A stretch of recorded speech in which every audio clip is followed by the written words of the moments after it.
I am Sari Cohen with Awards Buzz, and today I'm with Cynthia Addai-Robinson. Thank you for joining us today. Thank you so much for having me. It's a pleasure to be here. Yes. Okay, I want to start from the beginning. Um, because you didn't know who you were playing when you were first cast as this role. What secrets were kept going into season two that you can now reveal? Ooh, that's a great question. I mean, I certainly didn't know the arc of season two, both for myself and just in general, where the story was going to go. And it's interesting because obviously there's certain plot points, certain things that we're going to hit that we know we're going to hit for the scope of this particular story. But truth be told, I didn't know much. The number one question I got asked was, "Are you going to be blind the whole time? Like, what's going on with that? Does that ever get sort of resolved or addressed?" So perhaps I'm not at liberty to say that, but it was something that I didn't know how that was going to play out. I didn't know kind of where they were going to sort of take that aspect of the character, um, because it's obviously she was literally blind, but it's also kind of an allegorical blindness. It's sort of the blindness, that she faces as a being in a position of power, being a leader. So yeah, that was kind of the all my family and friends after the first season. They're like, "Wait, hold on, like what? What's going to happen?" So yeah, so you'll see what happens. You'll see how that carries through into season two. So exciting. You did a deep dive into this when you first got the role. What was it that really drew you to this character and particularly her story? And how have you loved getting to expand on that?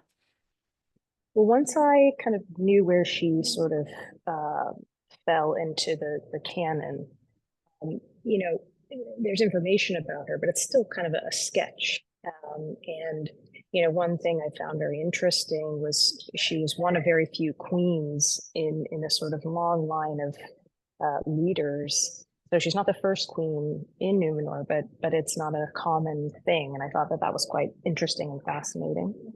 And in Tolkien's world, it's not really about gender necessarily. It's not taking a view of whether women or not should lead, can lead. But I still thought a lot about that, the specificity of being a female leader, and sort of projecting leadership, and what does that mean to sort of have that level of awareness of you have to kind of portray strength and confidence because people need to believe that you can and should be leading them. And in this particular instance, unfortunately, it's not the case as we get into season two. So I thought that that was really interesting. And if you kind of know, your mythology, because essentially the island kingdom of Númenor is sort of Tolkien's take on the legend of Atlantis. So unfortunately, it's probably going to be a tragic outcome, for Miriel and for the inhabitants. But there is something about the lead up to that, and I'm curious myself what the showrunners will do in terms of leading Miriel through that journey, because in the literature, she sort of is forced into marriage uh, with Farazan, her cousin. And I'm curious to see if that plays out in that way, if the showrunners, who are always very creative and thinking about this story in the here and now, if they might find some more interesting sort of path other than, and then she is forced into marriage. I think there's maybe a more modern take on that idea. So yeah, that myself, I'm very curious to see, if we get to proceed, what that would look like. I'm so glad you said that because that was something that I wanted to ask you about. Do you feel like as an actor, kind of having like ultimately kind of having an idea of where the story is going to go, do you think that influences how you want to portray the character? Yeah, I think so. I mean, in some ways, you're working backward. You're always trying to sort of determine why people are making the choices they're making. And ideally, if you're given the opportunity, you want the character to not only evolve, but they're a different person from the beginning of the scene to the end of the scene, from the beginning of an episode to the end, season, etc. There needs to be some fundamental change with each, situation that they find themselves in. And what's great is that there's a sort of, there's the material, the sort of Tolkien's material there.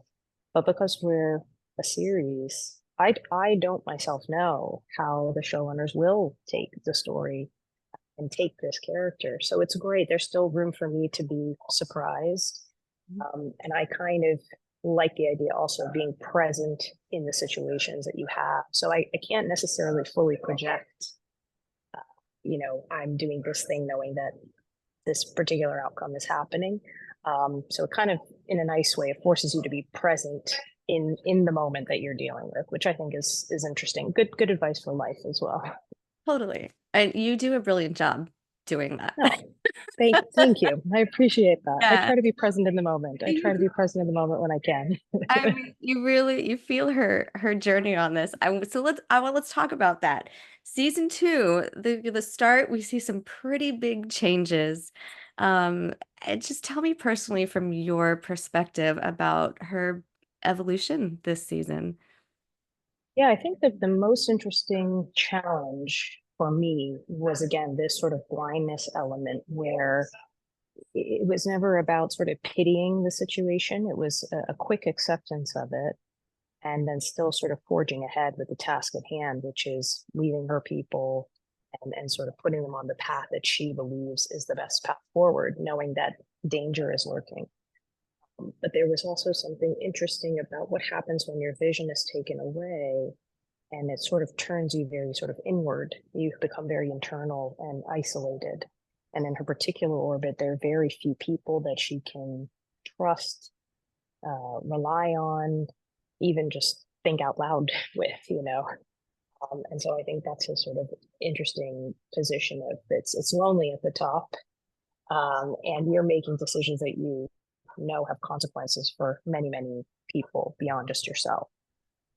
So all of that I thought was interesting, but the blindness in particular, there was that idea of how lonely that is. How, not only is she blind and sort of having to, battle evil essentially, she's also gone through loss in every facet of her life. She's lost her father, the king. She's lost her vision. She's lost a huge Númenorian battle, lost many lives in that battle.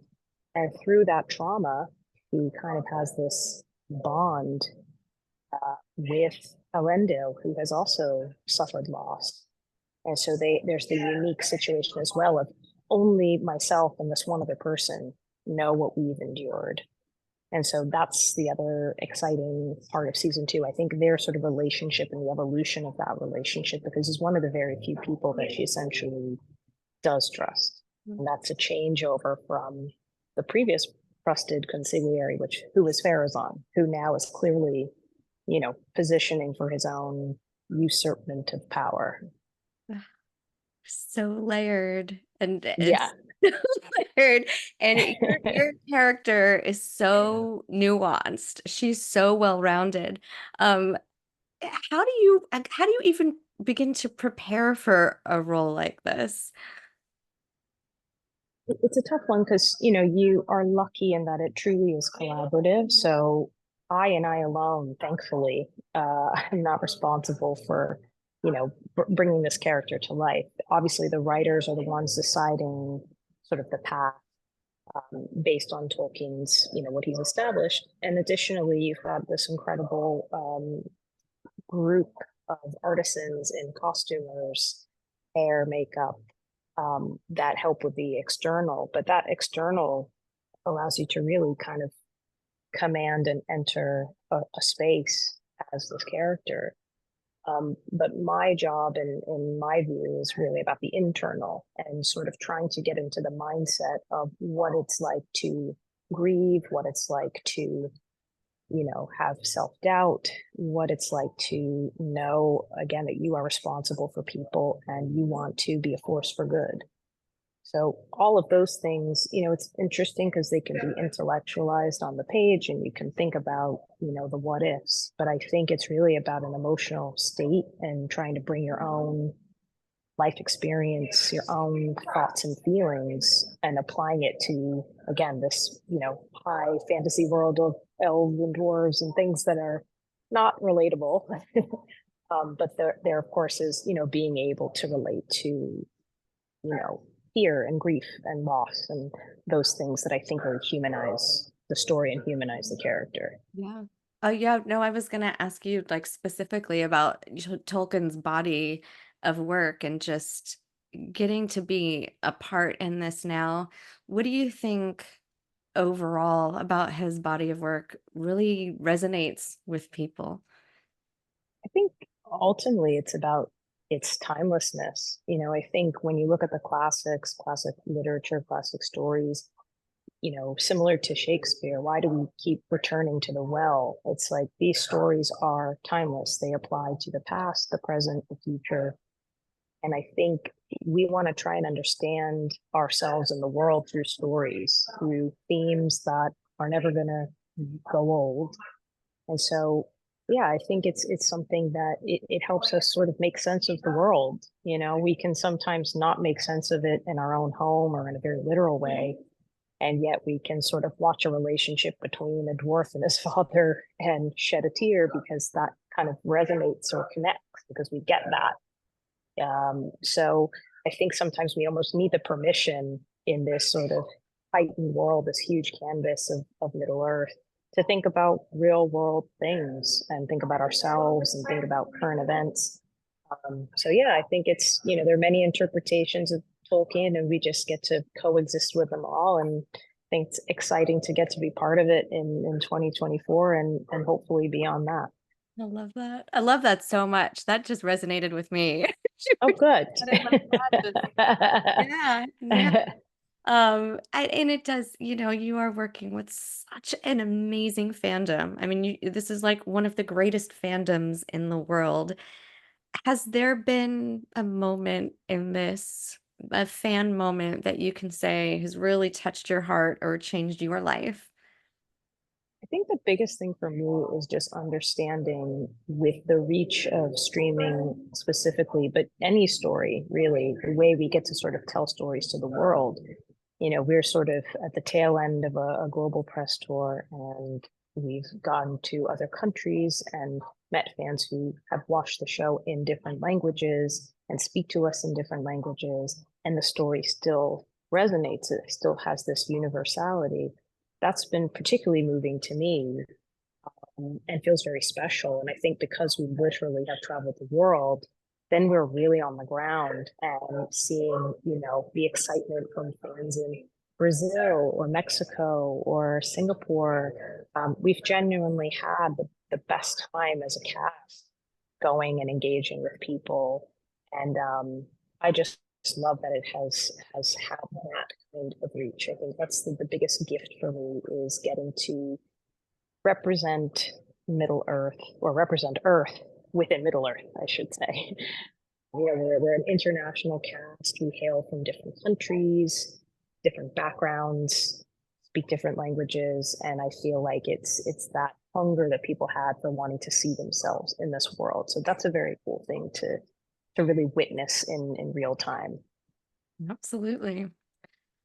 So, lastly, what can you tease our audience about season two? How would you describe it? Well, I think that the biggest thing for me, and I myself am watching along with the audience. So we've got obviously our next episode, episode 4, dropping, I believe today, and releasing weekly, and it's incredibly cinematic. I mean, we are doing something scope wise that a lot of series they just don't get to do, and that's very exciting. But I think for people who are in a position to watch it on a big screen at home with the sound up and the lights off, you really get transported because that's ultimately what we're also trying to do. It's sort of for that hour window, we're taking you to another place. And so I think that to me has been the most impressive, the combination of the built out world with our incredible production designers, and the creatures and other parts of the world with our post team in their visual effects. It really is kind of jaw-dropping. I think we all take it for granted because we've just seen what technology has allowed in terms of storytelling. But I watched the series back and I'm thinking, like, I can't believe I'm part of this. I can't believe we made this. It's really something to behold. So it's only going to get bigger as the season progresses. By the end of the season, we have a massive battle, the likes of which I don't think any series has seen. And I'm excited to watch it along with the audience at home because I actually haven't seen all the episodes myself. So I'm really, really stoked and really, really proud and finally happy that it's out. Cynthia, you are an absolute legend. Thanks for hanging out with us Ah, today. thank you so much for having me. Oh, that was awesome. I'm impressed that I strung a couple of sentences